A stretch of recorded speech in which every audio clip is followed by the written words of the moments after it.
Abra a tua Bíblia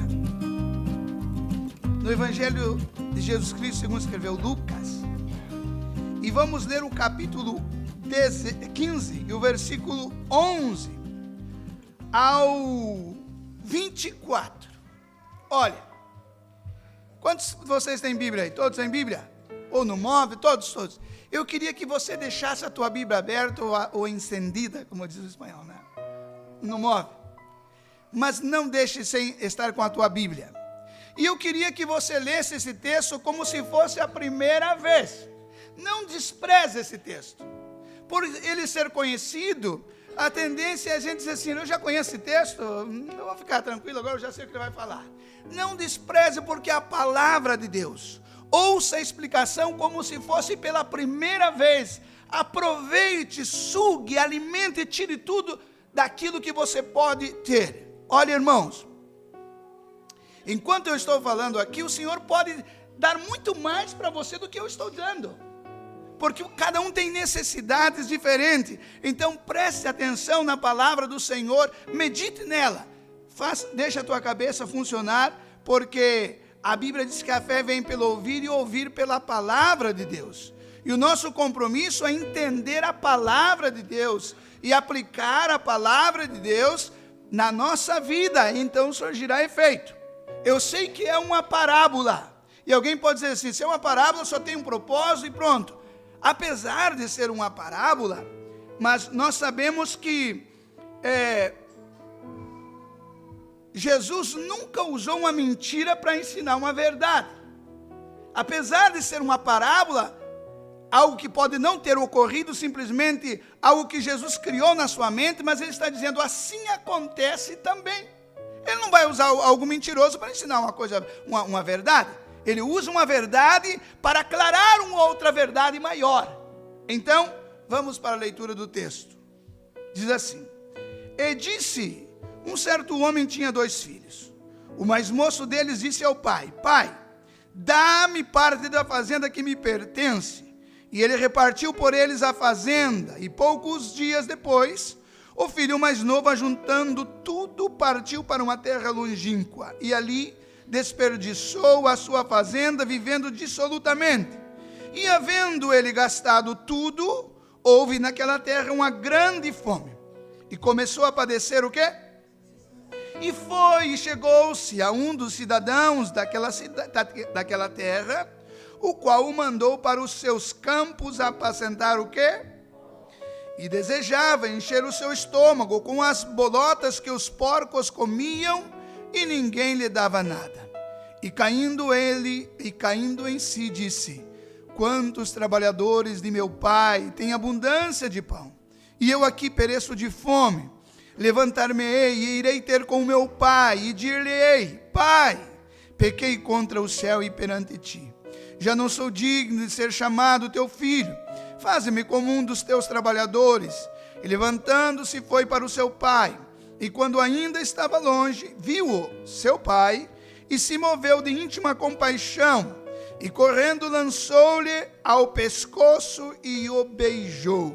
E o filho lhe disse: pai, pequei contra o céu e perante ti. Já não sou digno de ser chamado teu filho. Mas o pai disse aos seus servos: trazei depressa a melhor roupa e vestilho, e ponde-lhe um anel na mão e sandália nos pés, e trazei o bezerro cevado, e matai-o, e comamos e alegramo-nos, porque este meu filho estava morto e reviveu, tinha se perdido e foi achado, e começaram a alegrar-se.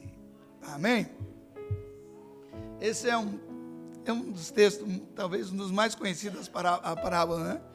É conhecido da Bíblia Sagrada, muito usado para pregar em trabalhos evangelísticos. E talvez você possa dizer: pastor, mas hoje aqui todos são crentes. Tem alguém aqui que ainda não aceitou Jesus como Salvador? Todos aqui já aceitaram Jesus como Salvador. Então, para que vai servir esse texto? Se é só para retornar? O problema é, irmãos, que nem sempre o perdido está lá fora, né? Às vezes o perdido está dentro da casa do Senhor. Esse capítulo faz parte de mais 2 parábolas, né? Começa a falar sobre a parábola da ovelha perdida e também da dracma perdida. e a dracma estava perdida dentro da casa. O filho maior também estava dentro da casa. E às vezes nós podemos estar dentro da casa e não estar na casa do pai, né? na realidade. Então, vamos meditar. O tema é vida abundante, né? Vida abundante. E nós vemos que esse menino, ele sai da casa do pai, e seguro que ele saiu atrás do quê? Saiu atrás de uma vida abundante, de uma vida melhor, porque todo ser vivo busca desfrutar o máximo da vida, né? Busca desfrutar do máximo da vida. Então esse moço sai também em busca da vida abundante. E essa parábola pelo menos nos ensina que Deus, ele é um Deus de amor, um Deus de misericórdia, um Deus de graça, um Deus que não se esquece do perdido e que está sempre pronto para recebê-lo. Deus nunca rejeita o pecador, só que o pecador pode se afastar tanto de Deus que se torna impossível de retornar, mas Deus sempre é poderoso para perdoar. Agora, se ele saiu em busca de uma vida melhor, de uma vida abundante, ele tinha as suas razões, né? A sua concepção do que seria uma vida abundante. E antes de falar, eu aprendo uma lição ao estudar essa parábola, é o seguinte, que a vida abundante não consiste em nós fazermos aquilo que queremos ou desejamos. A vida abundante, ela consiste em deixar que Cristo faça em nós aquilo que Ele deseja, aquilo que Ele quer. Eu volto a dizer, porque nós, desde que o pecado entrou, nós não gostamos que as pessoas venham dizer a nós o que devemos que fazer. Não gostamos, queremos dizer, eu é que tomo as minhas decisões. E pensamos que a vida abundante está em você ter liberdade plena para fazer aquilo que você quer. Mas esta parábola nos mostra que a vida abundante não está em fazer aquilo que nós queremos ou desejamos, mas está em deixar que Ele faça em nós aquilo que Ele quer.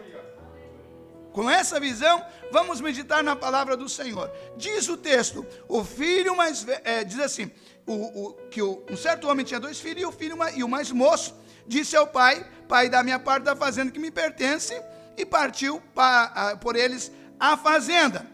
Então, a primeira coisa, o que o filho mais novo, veja a forma que o filho aborda o pai.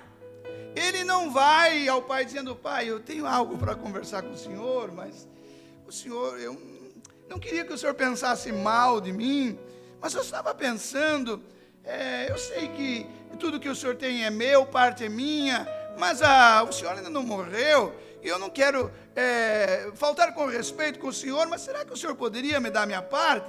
Não foi um pedido que ele fez ao pai. Ele chegou ao pai e disse o quê? O que ele disse aí, irmãos, no versículo? Dá-me. E será que ele está fazendo um pedido mesmo? Ou ele está dizendo, olha, como se fosse uma ordem. Se você ir lá, você vai ver que é uma ordem, uma ordenança, está no imperativo, dá-me a parte que me pertence.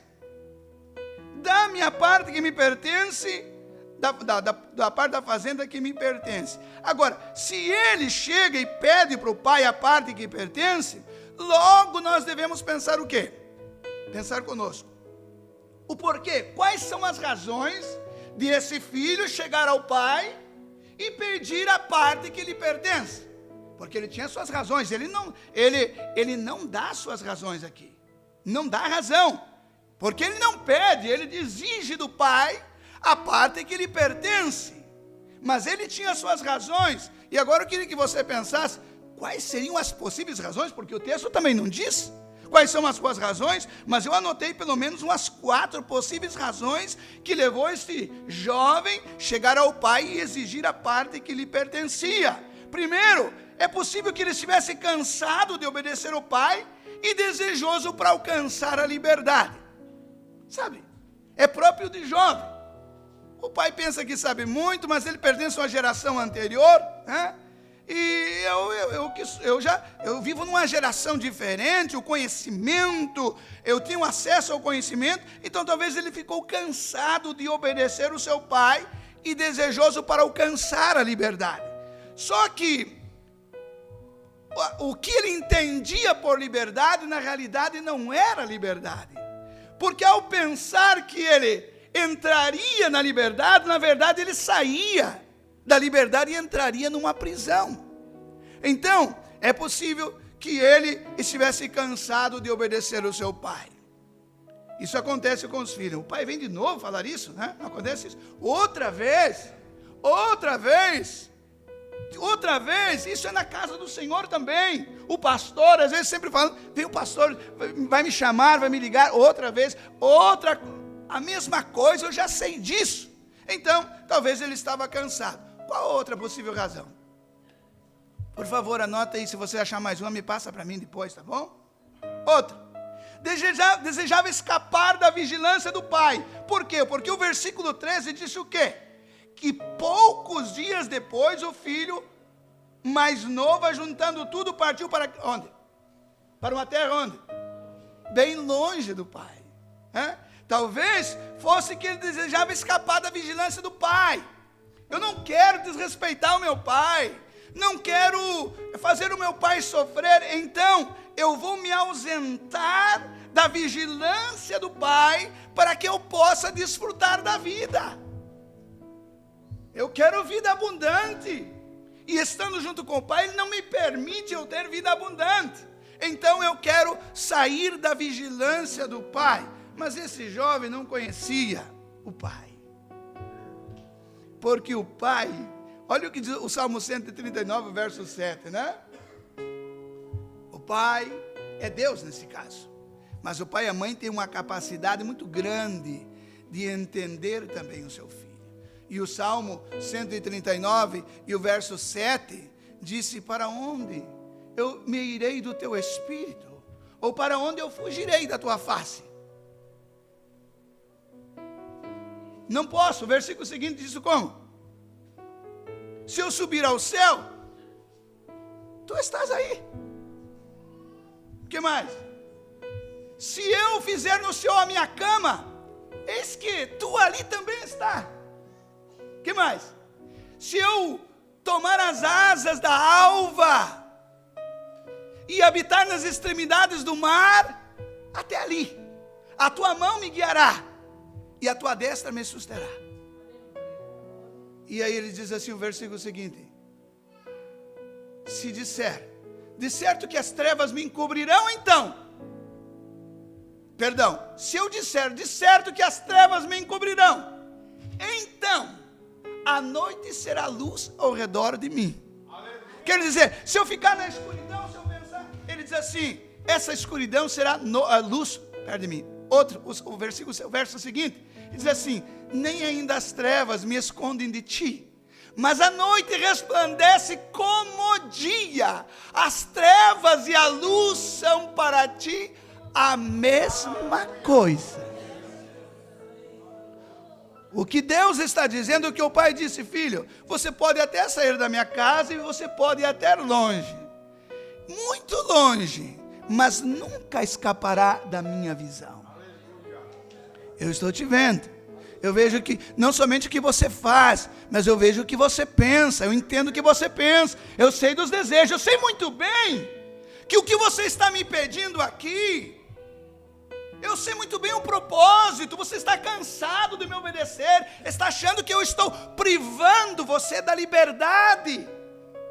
Eu sei que você tem desejo no coração, mas não quer expor diante de mim. Mas você nunca poderá sair da minha presença, porque aonde você estiver, eu estou ali. Qual outra possível razão? Qual será, irmãos? Por que ele queria a parte da fazenda adiantado? Talvez porque faltava confiança na administração do pai. O pai não sabe cuidar das coisas direito. Isso é próprio do jovem, né? E o jovem, não é somente o jovem de idade, tem uns que nunca amadurece.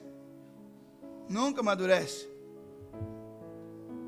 Ele não acredita que as coisas dele é melhor estar nas mãos do pai. tinha dúvida se aquilo que lhe pertencia seria bem administrado pelo pai. Muito diferente do que disse Paulo. Olha o que disse Paulo na segunda carta de Timóteo, capítulo 1, versículo 12. Ele disse: por esta razão, sofro também estas coisas, mas não me envergonho, porque eu sei em quem tenho crido, e estou certo de que Ele é o quê? Poderoso para guardar o meu depósito até aquele dia. Ele é poderoso para guardar a minha herança. Mas ele pensava talvez que o pai não era capaz de administrar bem aquilo que lhe pertencia. Olha, irmão, você pode não ter tudo e não fazer tudo aquilo que você deseja, mas se você deixar na mão do pai, pode estar seguro que nada se perderá. Qual a outra possível razão? Sentia-se autossuficiente, pensava como que podia administrar melhor a sua vida sem o auxílio do pai. Eu vou não simplesmente administrar os bens, mas a minha própria vida, fazer com os bens aquilo que eu quero. A Bíblia não diz, o texto não diz que é isso, eu estou imaginando, porque alguma razão ele deveria ter para sair da casa do pai. Alguma razão ele tinha. Agora veja a parte B do versículo 12, a amabilidade do pai, porque disse, quando ele pede, ele disse, e ele repartiu por eles o quê? Repartiu por eles o quê? O que o pai repartiu, irmãos? Que o texto diz? Repartiu a fazenda, os bens, repartiu entre eles. O pai, aquilo que ele tinha era dele, e o filho não tinha o direito, enquanto ele não morresse. Isso nos mostra o quê?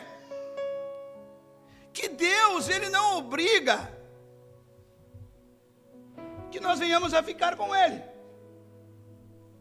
Ele é o teu pai, mas ele não obriga você a ficar na casa dele. Ele deixa livre, porque ele nos deu, ele na sua soberania, nos deu essa liberdade, né, de escolher aquilo que queremos. Agora, volto a dizer que quem fica na casa do pai, pode não ter toda a liberdade de administrar os seus bens, mas pode estar seguro que não vai perder nada no final.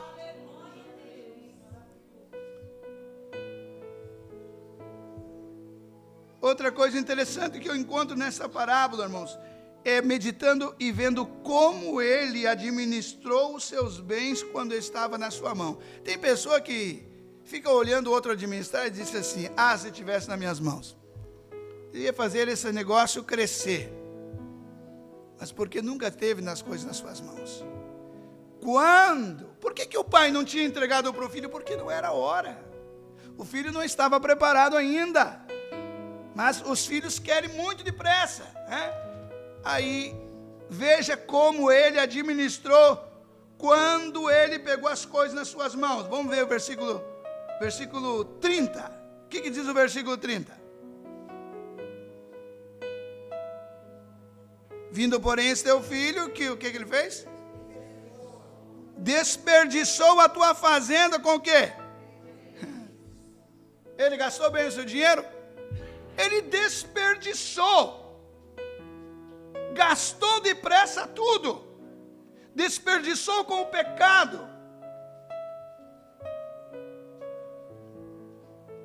A condição, irmãos, desse jovem na parábola é igual à condição de todos aqueles que um dia saíram da casa do pai. Espiritualmente que abandonaram, que estavam na casa do pai e que saíram. A situação é igual de todos. Primeiro, vamos continuar o texto. Primeira coisa é que encontra-se apartado e distante do pai, porque a Bíblia diz que ele foi, o versículo 13, partiu para uma terra longínqua e ali desperdiçou a sua fazenda vivendo dissolutamente, sem preocupação, sem plano de vida futura. desperdiçou num lugar bem longe. Então, ele encontrava-se distante do Pai.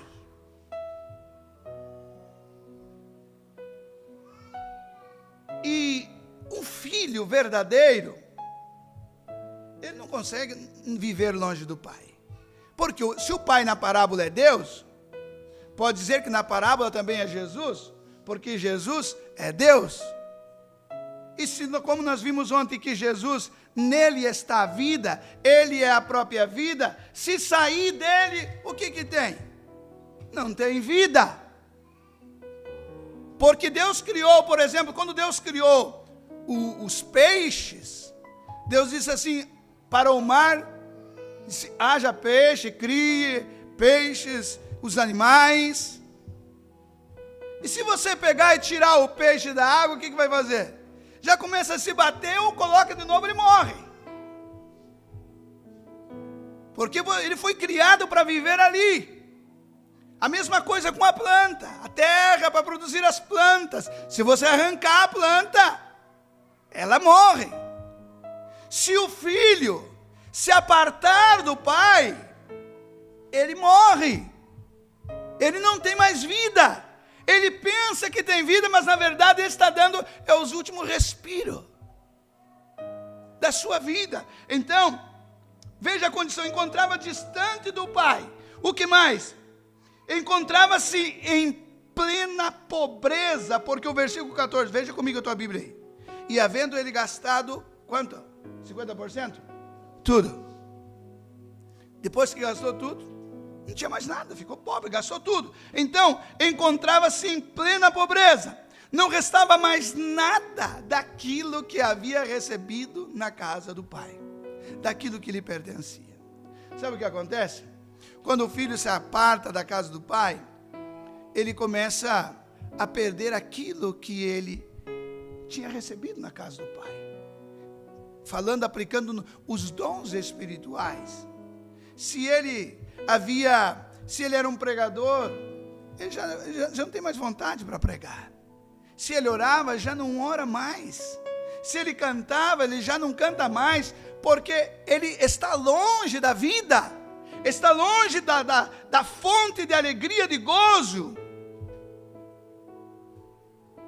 Assim acontece com aqueles que se afastam. Perdem completamente a alegria. Veja bem, o texto não está dizendo que esse filho estava, no sentido espiritual, perdeu sua salvação. Não está dizendo que ele perdeu. Está dizendo que ele está numa situação lastimável.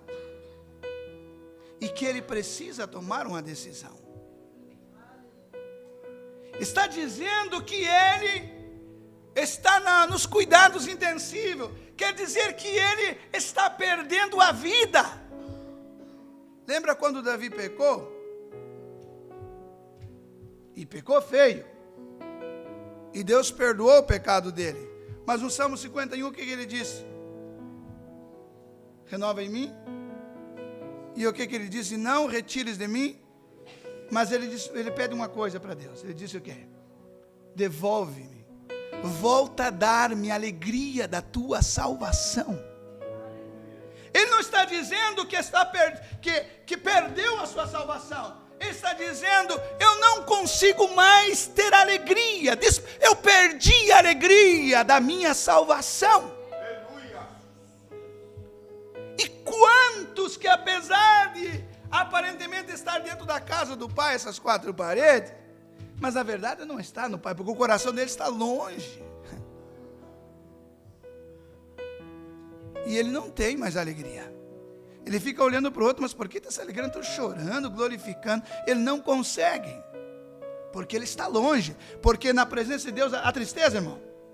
Não tem tristeza. A Bíblia diz que no céu não vai haver tristeza, não vai haver choro, não vai haver... Na presença de Deus não tem tristeza, há abundância, não é um pouco, há abundância de alegria. E se eu não tenho mais alegria da minha salvação, a única conclusão é que chegamos, que eu estou longe dele. Não é que ele se afastou de mim, ele nunca se afasta, ele sempre está no mesmo posicionamento. É nós que nos afastamos. Nós que temos que chegar a Ele. Me faz lembrar do cego Bartimeu, que estava na beira do caminho gritando, né? Chamando Jesus, filho de Davi, tem misericórdia de mim. Jesus passou por ele. Se ele tivesse colocado na beira do caminho, não precisava nem estar gritando, nem chamando. Mas, quando Jesus passou, e depois Jesus disse, manda chamar ele. Quem tem que vir aqui é ele. Eu estou no caminho. Quer vir a bênção, quer a alegria, tem que vir aqui no caminho. Tem muitas pessoas que dizem assim, eu encontrei Jesus com tantos anos. Na verdade, não foi você que encontrou Jesus. Jesus nunca estava perdido. Você é que foi encontrado por ele que estava perdido. Então, se afastou da casa do pai, perdeu a alegria da salvação. Mas o pai, na parábola aqui, você vai ver que ele está atento, olhando. Porque tem esperança que o seu filho volte. Na realidade, o pai do céu sabe que mesmo que esteja morto, ele tem poder para voltar a ressuscitar. Então, continuamos aqui.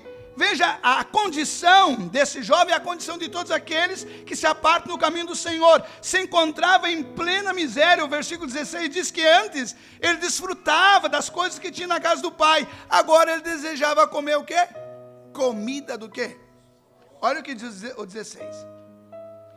O versículo 15 diz que ele chegou a um dos cidadãos daquela terra e ele mandou aos seus campos apacentar porcos. Olha o trabalho que ele estava fazendo agora. Provavelmente era um judeu na parábola, né? E o judeu apacentar porco era desprezível, é ofensivo.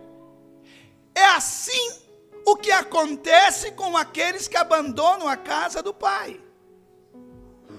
Começam a ter que suportar situações terríveis que ele jamais imaginou para poder sobreviver. Quem sabe vocês conhecem pessoas que desceram no mais profundo, estão enfrentando o pior tipo de trabalho em todos os sentidos para ter um alimento, para não morrer. É assim que está esse moço. A situação, porque irmãos, volto a dizer, o que nós mais valorizamos em nós é a nossa vida. Não há outra coisa que valorizamos mais. Nós daremos tudo pela vida.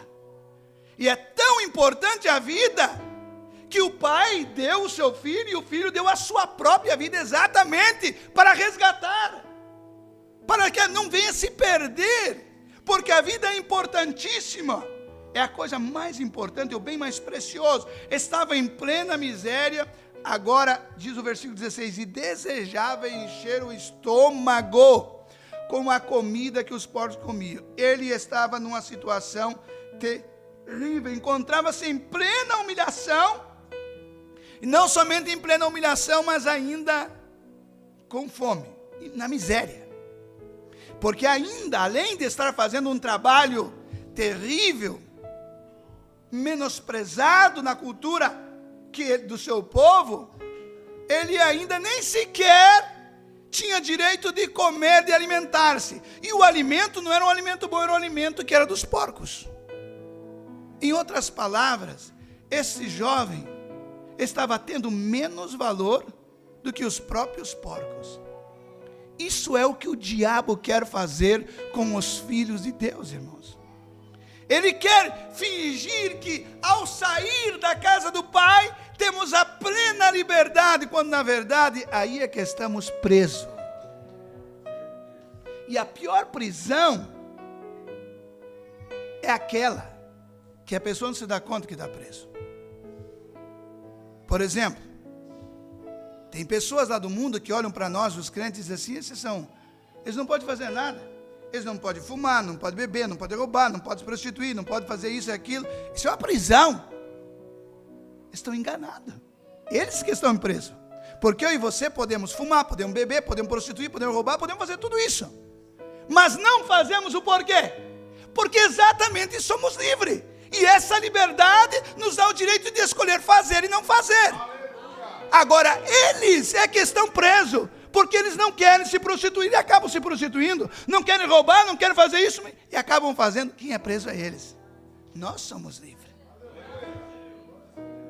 Somos livres. Estamos aqui não por pressão, por obrigação. Estamos aqui exatamente porque somos livres. Por exemplo, se você quiser agora, você se levanta e vai para casa e pronto, tu és livre. Você veio aqui na casa do Senhor essa noite exatamente porque você é livre. Você disse, eu vou na casa do Senhor. Mas quantos que estão lá nas drogas pensando, se eu pudesse ir na casa de Deus. Se eu pudesse. Mas não pode mais. Mas nós estamos livre.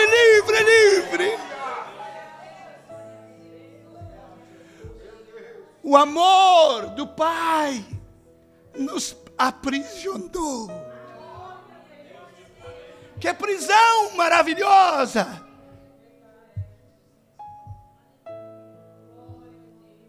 Sabe, escravo livre. Nós somos escravos livres, né? O Senhor, aleluia, nos marcou e disse assim, você está livre. Mas nós olhamos pelo que Ele fez por nós, o amor, diz assim, papai, eu quero ficar contigo. Mas ficar comigo é difícil, às vezes eu tenho que te disciplinar. Vocês têm filhos? Criaram filhos? Você acorda quando o pai pegava o filho? Aonde que o filho corria? Para o colo da mãe. Quando a mãe batia, pegava aonde o filho ia. E quando não tinha ninguém, estava só o pai perto, o que o filho fazia? Se agarrava nas pernas do pai e da mãe.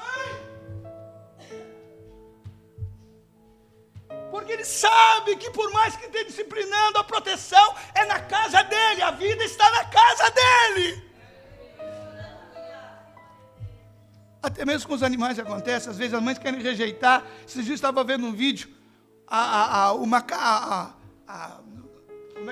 como é que se diz o macaco fêmea, como é que é a macaca? Ela rejeitou seu filhote. Rejeitou seu filhote e batia e golpeava, mas ele agarrava e não largava, não queria, apanhava, mas corria, se agarrava na sua mãe. Porque sabe que a única chance de sobreviver é com a mãe, ainda apanhando, sendo disciplinado. É melhor estar ali.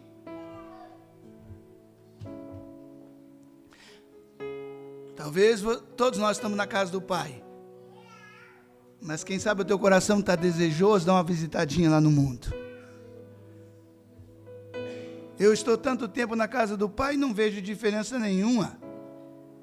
Talvez se eu administrar minha vida, as coisas funcionam um pouco melhor. É conversa do diabo. Nunca deu certo isso. Vamos para frente. A situação, nós estamos falando sobre a situação. Ele desejava alimentar com a comida dos porcos. Irmãos, estava dizendo que o apetite dele mudou.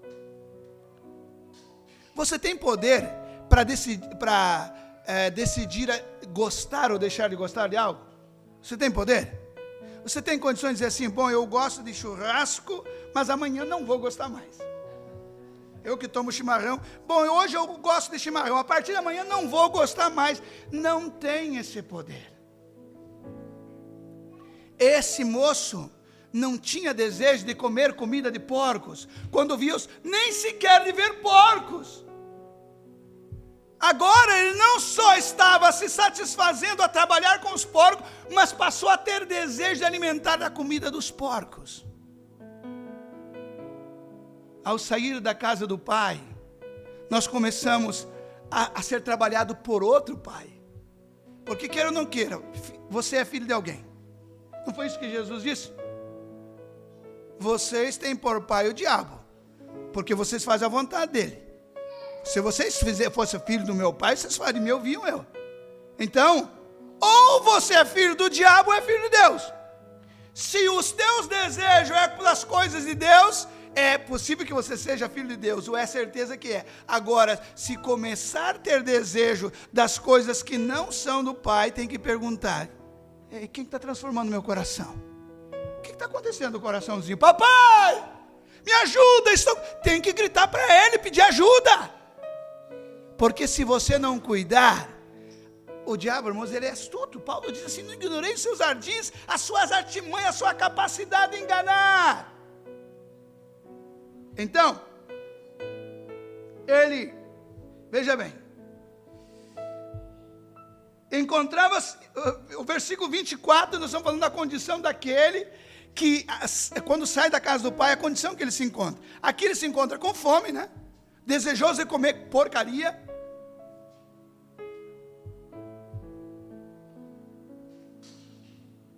E não somente desejoso, mas se ele pudesse comer, ele comeria.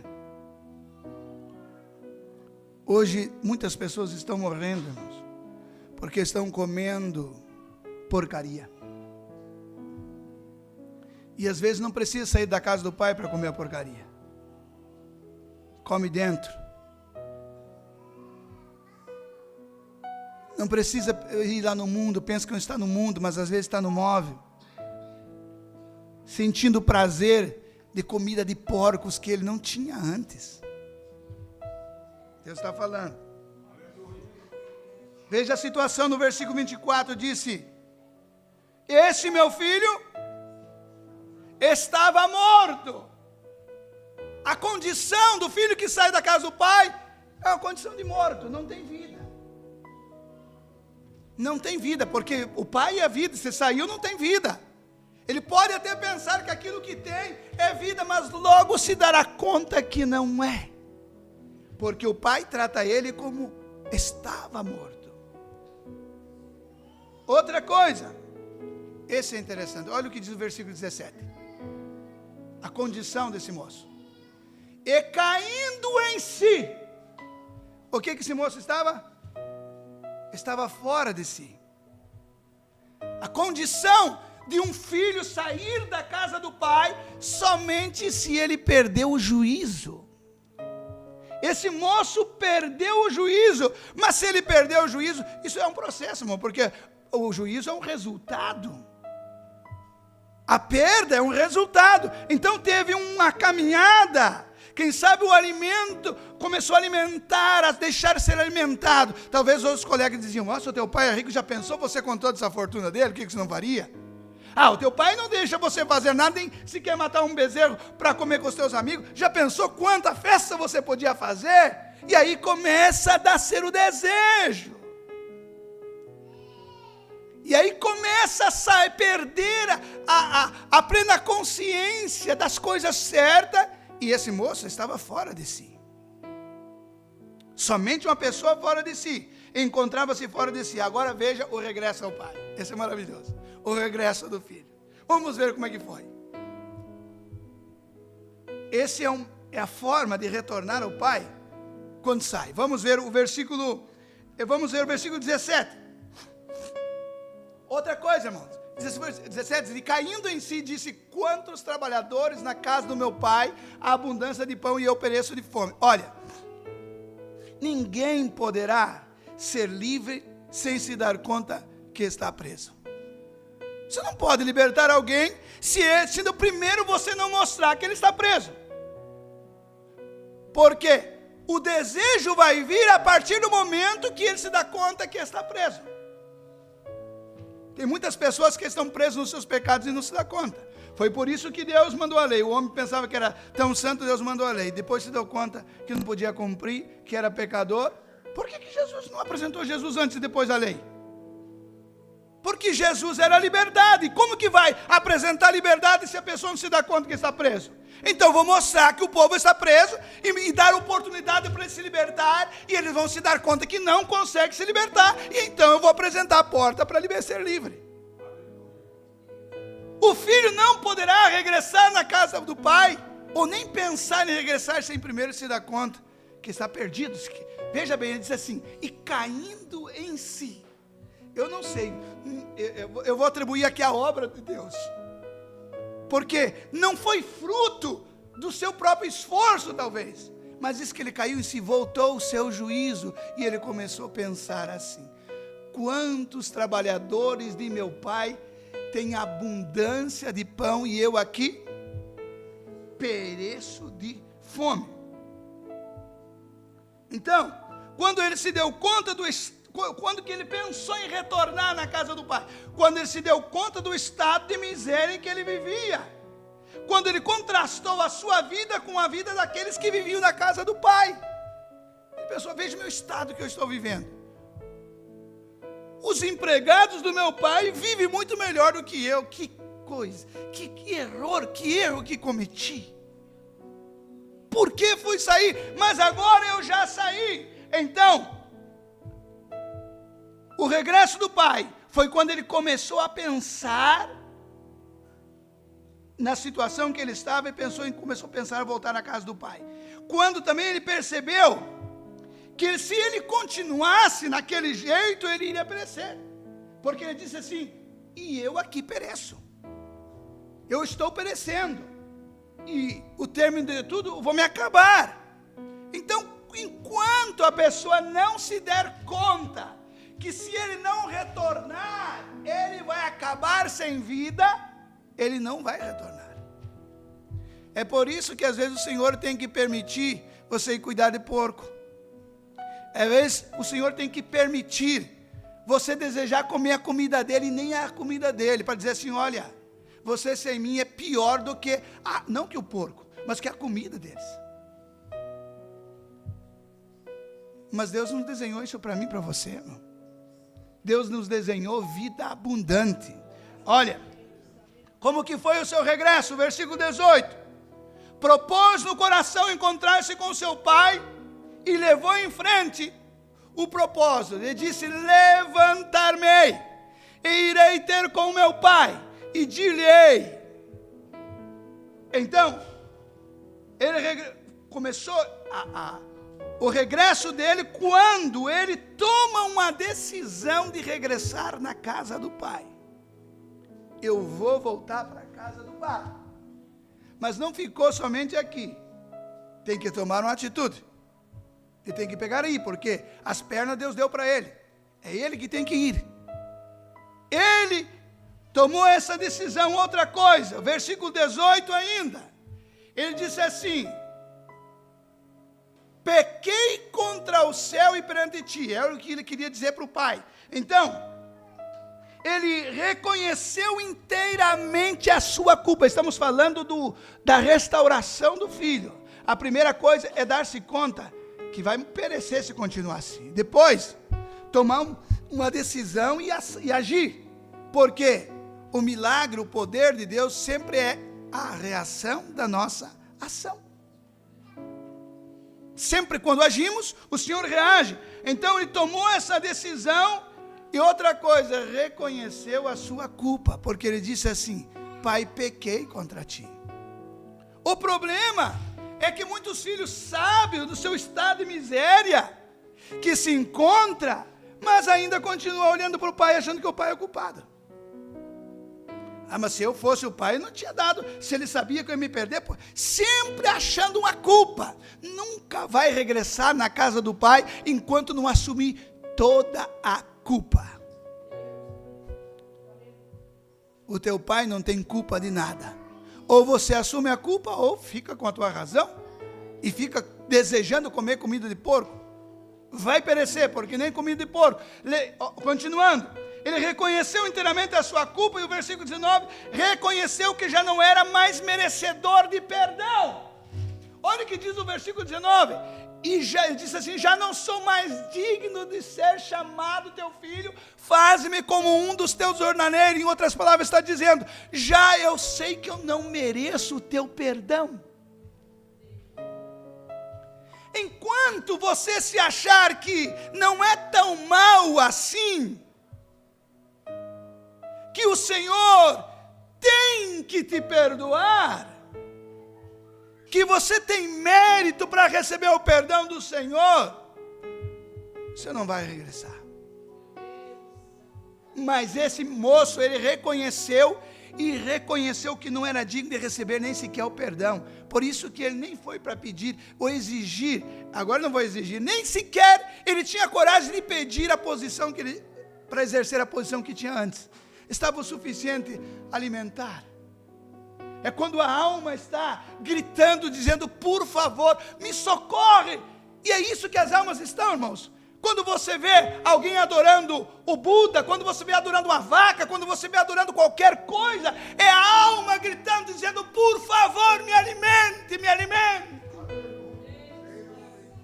É as pessoas vendo que estão caindo no abismo e se agarrando naquilo que podem.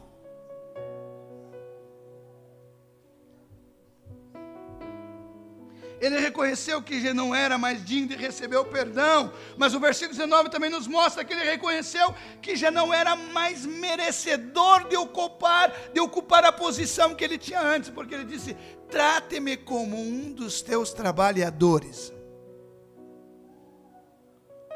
Há uma versão que diz: trate-me como um dos teus jornaleiros, aqueles que trabalham e recebem no final do dia. Eu já sei que eu não mereço o teu perdão e nem novamente ser chamado, reconhecido como teu filho. Mas se o Senhor me der um trabalho na tua casa, para mim poder me alimentar já está bom demais. Mas não é isso que o Pai quer, né? Agora, irmãos, vamos terminar. Veja a atitude do pai mediante a atitude do filho, ou a reação do pai mediante a atitude do filho. Veja o versículo 20, a parte A: foi movido por misericórdia, diz assim: e levantando-se foi para o seu pai, e quando ainda estava longe, o que aconteceu? O que diz ali? Quem que viu? O pai viu o filho, não foi o filho que viu o pai. Está dizendo: viu o seu pai. Quem primeiro enxergou não foi o filho, o pai, mas o pai, o filho. Então, isso dá a entender quem estava atento. O pai estava mais atento no filho que no filho ao pai. Porque quando ele pensava em ver o pai já estava vendo ele. Viu o pai. E o que aconteceu quando ele viu? Moveu-se de íntima compaixão. Moveu-se de íntima por misericórdia. Porque o pai, a Bíblia diz, o salmista diz que o Senhor não rejeita um coração contrito. Ele já estava com o coração quebrado. E o pai já sabia muito bem, e quando viu naquela situação, o seu coração se derrete. E está cheio de misericórdia, isso é, a misericórdia diz que é a causa de nós não sermos consumidos. Cada dia, pela manhã, o Senhor usa de misericórdia, quer dizer, Ele se renova, quer dizer, o passado já passou, começa a caminhar um novo dia, nova etapa conosco. O que aconteceu mais a atitude, a reação do pai? Foi movido de misericórdia. Lembra Jesus um dia que aconteceu o mesmo com ele? Quando Jesus operava milagres, sempre era movido por misericórdia. Não porque as pessoas mereciam. Porque senão não era misericórdia. Era mérito, mas pela misericórdia. Jesus um dia disse que chegou depois o dia todo de trabalho, foi e se ausentou para um lugar. Quando chegou ali tinha uma multidão, e quando viu aquele povo, os discípulos estavam juntos, cansados, não tinham tempo nem para comer. Talvez os discípulos, quando viram aquela multidão, não sei o que disseram, mas Jesus, a Bíblia diz que ele moveu-se de íntima compaixão, porque eram como ovelhas sem pastor. E tantos textos vai encontrar Jesus movido de misericórdia. A reação do pai, veja ainda o que diz o versículo B: foi ao encontro do filho, diz assim: viu o seu pai e se moveu de compaixão, e correndo lançou-lhe ao pescoço e o beijou. Então, veja a atitude: correu ao encontro do filho, abraçou e beijou. Para aí, você talvez isso é uma coisa natural, o pai abraçar o filho, mas dá uma olhadinha como vinha o filho. O que você acha que cheira uma pessoa que fica apacentando porco? Você acha que esse moço, que não tinha nem comida de porcos para comer, tinha dinheiro para mandar cortar o cabelo? Tinha dinheiro para fazer a barba? Tinha dinheiro para ir tomar um banho? Tinha roupas boas? O que esse moço tinha? Dá para você entender mais ou menos a visão desse moço como vinha? E quando o pai viu, o que ele fez? Moveu-se de íntima compaixão pelo estado, mas ele não ficou pensando. A Bíblia disse que ele moveu-se de compaixão e correndo. Dá para ver a cena? Quando enxerga o filho, tudo destroçado pelo pecado, porque é isso que o pecado faz. não quer roubar a imagem de Deus que está em nós. Pode mudar externamente, mas ainda interna. Ele diz: eu reconheço, esse é meu filho. Esse é meu filho. E saiu correndo, não do filho, mas ao encontro do filho. E a Bíblia diz que lançou-lhe ao pescoço e o beijou. Eu pergunto para você, se você acha que é tão simples isso? Quando você vê um mendigo na rua, cabeludo, barbudo, cheirando mal, pense em chegar, quando você ver ele, você ir correndo e abraçar ele. A Bíblia diz que correu e lançou-lhe. Irmãos, não é um abraço. O que é lançar? Não chegou assim e deu um abraço. Ele se jogou no pescoço do filho, abraçou e começou a beijar.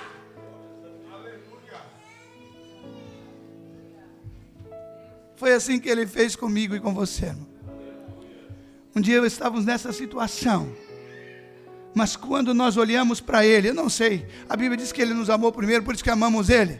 Mas o certo é que quando nosso coração se abriu, ele já estava olhando para nós em pé e veio correndo ao nosso encontro e não olhou para o nosso estado, nos abraçou. E olha o que ele fez. Versículo 21. Vamos lendo. E foi, e ele disse: Pai, pequei contra o céu e perante ti. Imagine como esse filho estava dizendo essa frase aqui, irmão. Com certeza tremendo, pensando, bom, ele já foi surpreendido, porque ele ficou pensando, meu pai não vai receber, mas o pai já abraçou e beijou, e eu acredito que acalmou o coração dele. Em outras palavras, ele estava sentindo, vou ser perdoado. E Deus está dizendo para nós esta noite, independente da situação, independente do que tenha cometido, se você se arrepender, pode estar seguro que eu perdoo. E eu disse, pequei contra o céu perante ti, já não sou digno de ser chamado o teu filho. E quando ele vai terminar, possivelmente o pai interrompe a conversa, talvez até coloque a mão na boca e diz, cala-te, filho. E a Bíblia diz que ele começa a restaurar. E a Bíblia diz o versículo 21, versículo 22. Olha o que diz 22. Tirou a roupa, tirou a roupa velha que tinha, né? E vestiu roupas novas, disse, versículo 22, e disse assim, ao seu servo, trazei depressa a melhor roupa. Eu tenho que terminar, não quero cansar vocês. Mas irmãos, trazei depressa, não é amanhã, a melhor roupa. Eu acredito que o pai já tinha roupa preparadinha para o filho lá, né? E era coisa boa. E a Bíblia diz que lá no céu, o Senhor vai vestir com roupas novas, né? Brancas, resplandecentes, essas roupas velhas aqui, suja.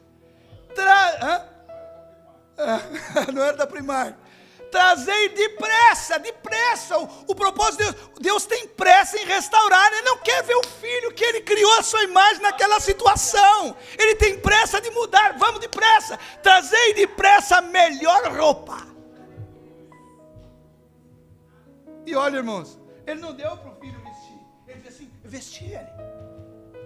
O filho está lá agora, sendo vestido. É isso que o pai faz. E disse, e não somente isso, vestiu-lhe e também pondo-lhe um anel na mão. O anel, vocês sabem muito que é símbolo de aliança, de compromisso, de reatar o compromisso. Ele está dizendo, filho, eu volto a fazer aliança contigo outra vez. E talvez todos olhando apavorados, o que está acontecendo? É a restauração que o pai está fazendo.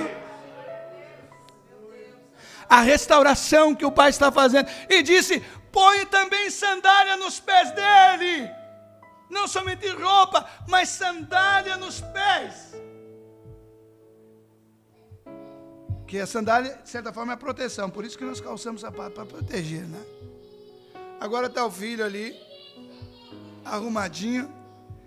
E a Bíblia diz assim, no versículo 15, 7, ou versículo 23, 24, que diz que fez uma grande festa. Ele diz assim, trazei o bezerro cevado. Irmão, o bezerro estava cevado. Estava cuidando, meu filho vai voltar. Esse aqui é para quando ele voltar. Essa roupa é para quando ele voltar, essa sandália, o anelzinho, deixa aí, ele vai voltar. E quando ele voltou, ele disse, trazei agora o bezerro cevado e matai-o. E comamos, e alegramo-nos. E depois ele vai dizer, porque esse meu filho estava perdido e foi encontrado, estava morto. Mas agora ele tem vida, porque voltou à casa do Pai. Fica em pé.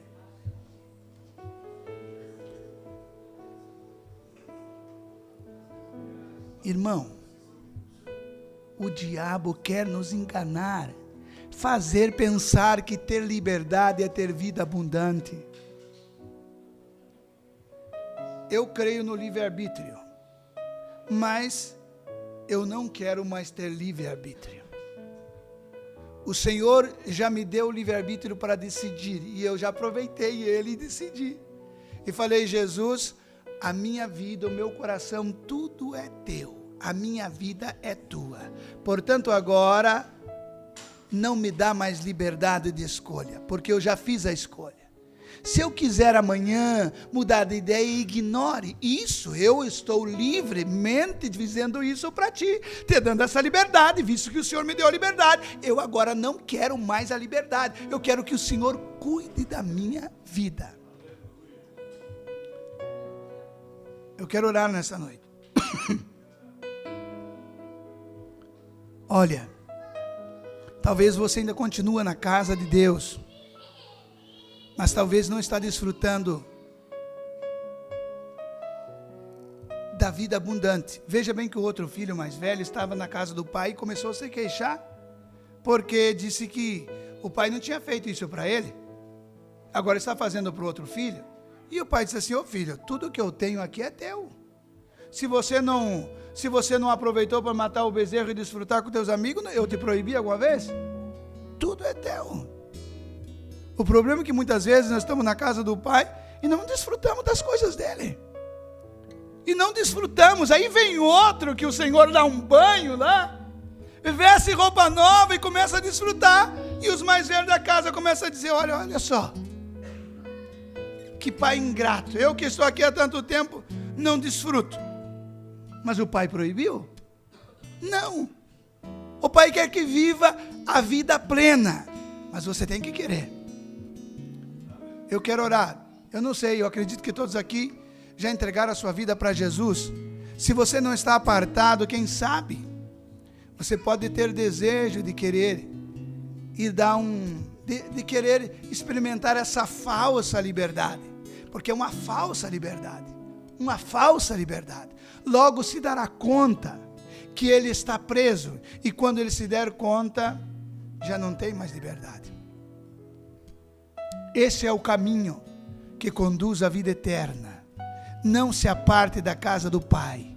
Pode ter certeza que você pode não ter tudo o que você queria, ou toda a liberdade para administrar aquilo que você tem, mas seguro você não vai perder nada. E lembra o que eu disse no começo, que a vida abundante não consiste em você fazer aquilo que quer ou deseja, mas deixar que Ele faça em você ou através de você aquilo que Ele quer e deseja.